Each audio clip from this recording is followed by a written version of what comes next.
Hi friends, welcome back to అమ్మ వంట మాధుర్యం. ఇవాళ మీ ముందుకి వచ్చేసాను ఒక అద్భుతమైన కాంబినేషన్. ఇదేంటో చూద్దామా? సో ఇవాళ మీ ముందుకి వచ్చేసాను గుమగుమలాడే కాకరకాయ ఫ్రై.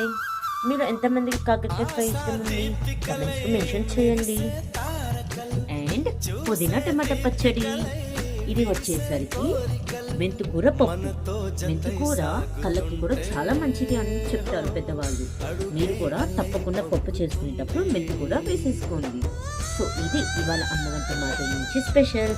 అండ్ సబ్స్క్రైబ్ చేసుకున్న వాళ్ళకి ఎంతో థ్యాంక్స్ చెప్పాలనుకుంటున్నాను. ఇలానే సపోర్ట్ చేయండి. అండ్ ఉండండి, వెళ్ళే ముందు పప్పు ఇలా కలుపుకొని మనం మంచిగా ఫ్రై చేసిన కాకరకాయ వేసుకొని ఇట్లా మూత పెట్టుకుంటే ఇది మీకోసమే. ఇది మీకు నచ్చినట్టయితే లైక్ చేయండి, షేర్ చేయండి, సబ్స్క్రైబ్ చేసుకోండి. ఇలానే మరొక వెరైటీతో మీ ముందుకి వచ్చే బాధ్యత నాది. అప్పటి వరకు బాయ్ బాయ్.